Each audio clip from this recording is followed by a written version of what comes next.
O Senhor esteja convosco.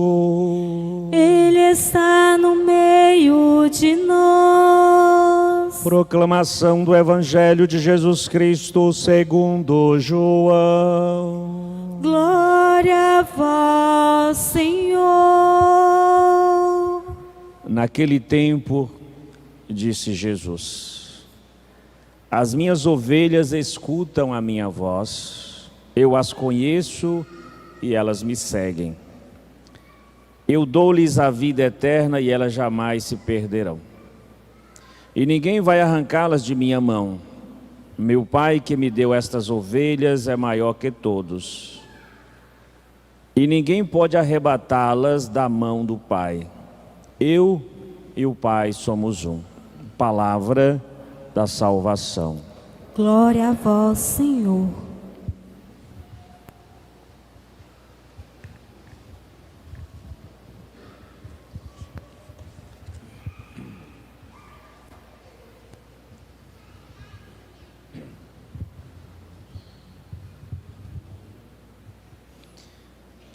Amados irmãos e irmãs, hoje temos a alegria de celebrar esta missa, que é por excelência ação de graças a Deus por tudo aquilo que Ele fez em nosso favor, através de seu Filho Jesus. A missa por excelência ação de graças, mas esse momento que nós rendemos graças e louvores a Deus pelo dom da vida, da vocação de todas as mães. E louvamos e bendigamos também a Deus pela graça, pelo dom também da partilha, não só dos dons espirituais, mas dos dons também materiais para ajudar na missão da igreja, na propagação, daquilo que a igreja tem como objetivo, como meta: evangelizar. Seguindo o mandato de Jesus: ide por todo mundo e pregai o evangelho a toda criatura. Então é deste mandado de Jesus que cada um, de alguma forma, participa ao colaborar, com os bens espirituais, mas também materiais, através da oferta e da devolução do dízimo em nossa comunidade. Hoje o evangelho que nós escutamos é o evangelho do bom pastor. Falar do bom pastor, o que logo nos vem à cabeça? Falar assim, o bom pastor ou pastor. A primeira ideia, amados irmãos e irmãs, de pastor, devemos compreender que o pastor é aquele que está à frente. Aquele que está à frente. Aquele que é guia. Aquele que é o nosso, como dizer, o nosso escudo, a nossa proteção, a nossa segurança. É aquele que está a orientar, a indicar o caminho, a fazer talvez a correção necessária, a defender o rebanho dos lobos ou das situações de risco, das situações de perigo. O bom pastor é aquele que, vamos dizer assim, que coloca a cara à tapa. Aquele que dá a cara, não por qualquer motivo, mas para defender as ovelhas. E nesse sentido, nós podemos nos colocar diante do pastor como as ovelhas, no nosso caso, como discípulos.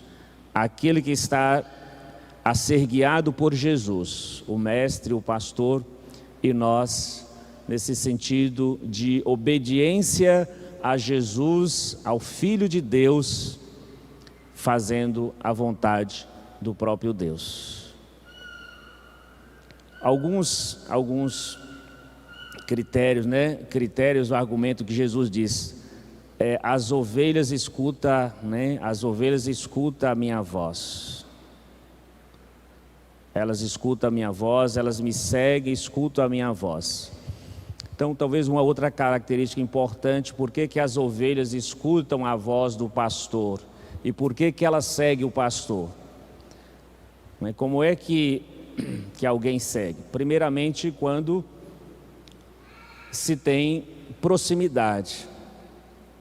O pastor é, por excelência, não é aquele que, como dizia hoje, né, outras comunidades que celebrei, o pastor não é aquele que terceiriza a sua missão, que dá, né, olha, cuida e dá para o lobo, vamos dizer assim, dá para o lobo cuidar da sua missão, não, né?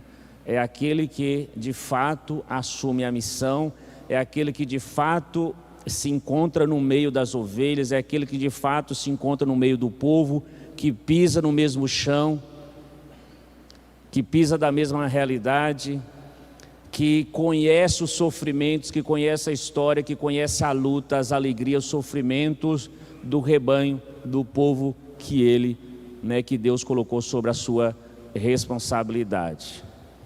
Então, o pastor é aquele que está a falar, e às vezes até que conhece as suas ovelhas pelo nome. Então, é uma relação de extrema proximidade, de intimidade, vamos dizer, de afeto. O pastor é aquele que tem afeto, né? É aquele que tem afeto, nessa palavrinha até assim, afeto, tem a vida afetada, né? As ovelhas afetam a vida do pastor e o pastor afeta, né, definitivamente a vida das ovelhas. E é deste interesse verdadeiro, autêntico, é desse laço gerado de confiança de alguém que não se coloca distante, mas de alguém que está com, que as ovelhas escutam, né? É pelo testemunho do pastor. Elas escutam minha voz, e por escutar a voz, elas se propõem a seguir. E falar da voz do pastor, né, é falar daquilo que o pastor comunica. Falar daquilo que o pastor comunica é fazer sempre essa correlação com a nossa missão, porque de alguma forma nós somos pastores.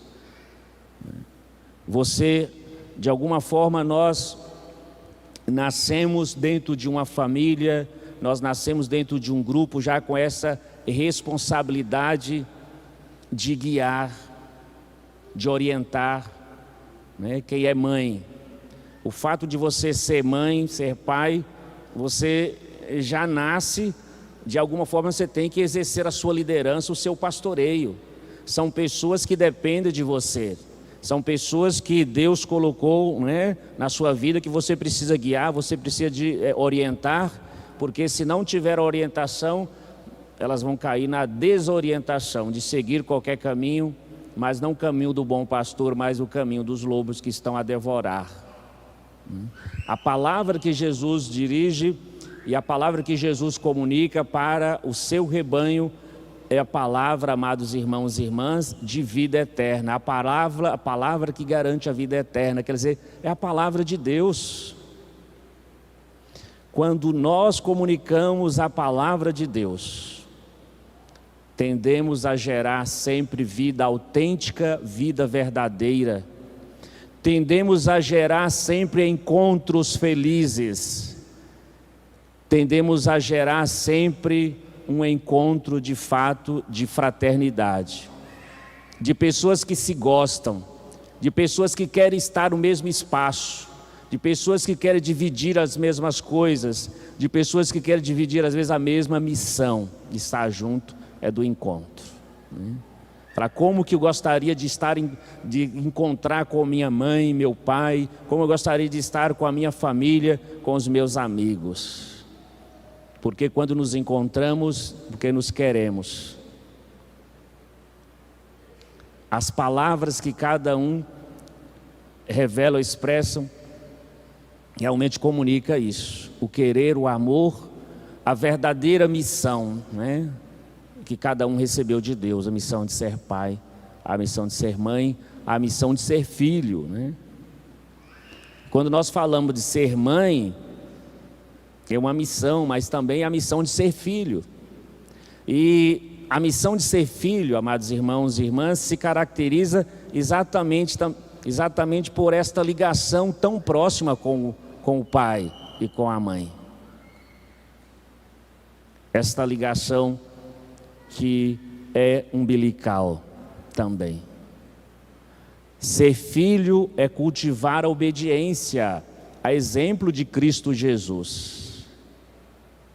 Ser filho é desenvolver, exercitar sempre a dimensão da escuta.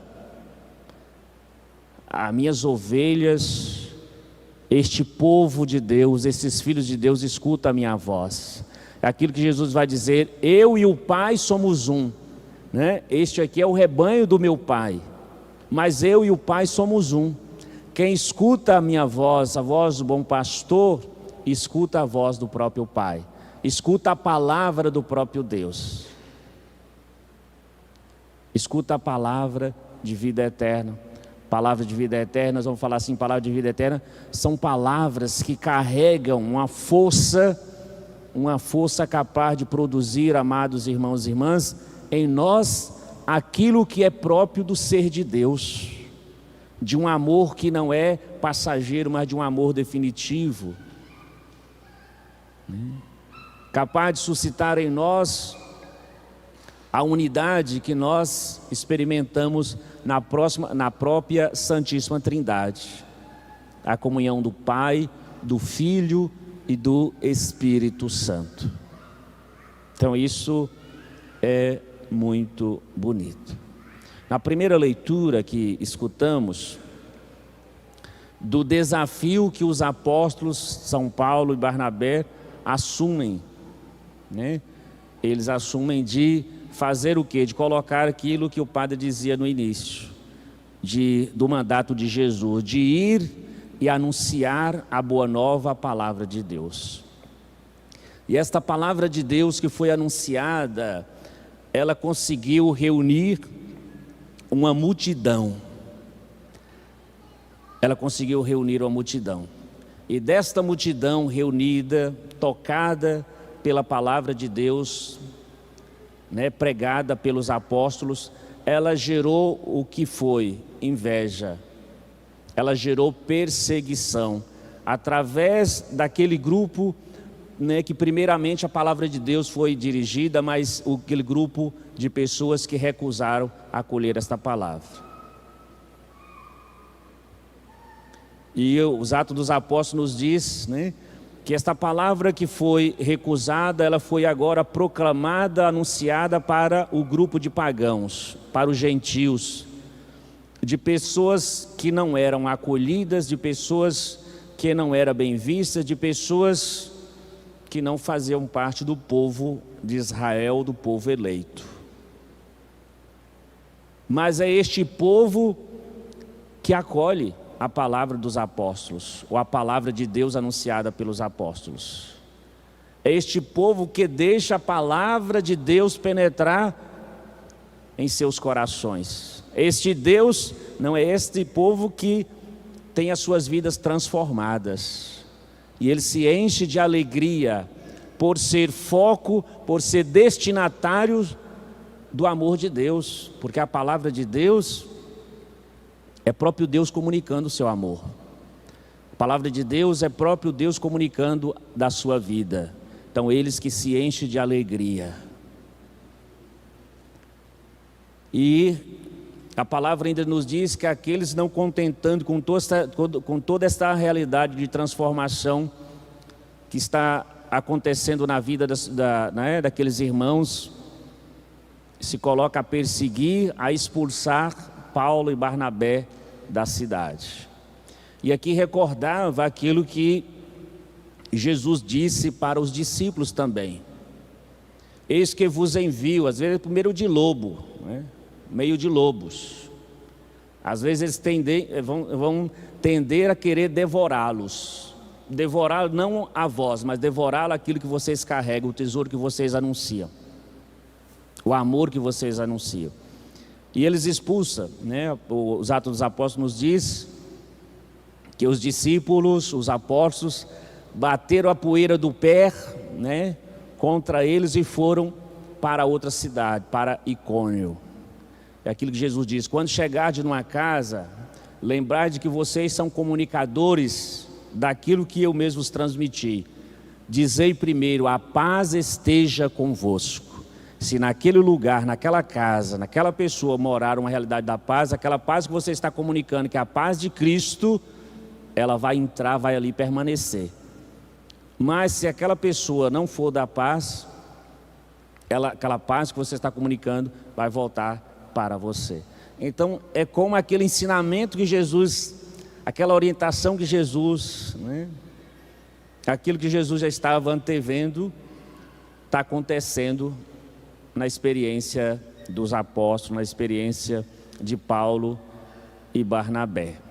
Isso nos ensina, queridos irmãos e irmãs, que aqueles que amam a Deus, aqueles que se deixam guiar pela ação do Espírito Santo, e o Espírito Santo suscita sempre coisas novas, o amor é sempre dinâmico, o Espírito Santo nos leva sempre há lugares onde jamais pensaríamos em estar. O Espírito Santo não nos deixa paralisar, não nos deixa ficar preso ao sofrimento. Tivemos esse final de semana a formação sobre o Congresso Eucarístico, o Congresso Eucarístico aqui vai acontecer aqui na Diocese de Januária, E o nosso irmão que veio lá de Recife, um diácono, ele falava que nós temos que desenvolver a cultura do gozo, a cultura da alegria. Porque a cultura do gozo, a cultura da alegria, também a cultura da confiança, de deixar Deus nos guiar, porque em meio aos sofrimentos, em meio às lutas de cada dia, é possível a gente viver alegria, é possível a gente viver belos encontros, é possível a gente viver, é possível a gente fazer essa experiência sempre bela de Deus, do amor de Deus na nossa vida. Não deixando que o mal, não deixando que aqueles que não querem acolher a palavra de Deus, o amor de Jesus, nos paralise. Mas que tenhamos assim esta audácia, deixemos que o Espírito Santo age em nós, que possamos bater a poeira dos pés contra aqueles que tentam nos paralisar e anunciar aonde Deus quer que a gente esteja anunciando. Então nesta celebração peçamos ao Senhor, Deus da vida, que nos dê um coração sempre mais semelhante ao coração do bom pastor, que nos dê sempre mais atitude que revelam o serviço, o cuidado, o interesse e a união com os nossos irmãos e assim também com Deus. Nesta unidade de amor, como o próprio Jesus hoje nos diz, eu e o Pai somos um. Amém.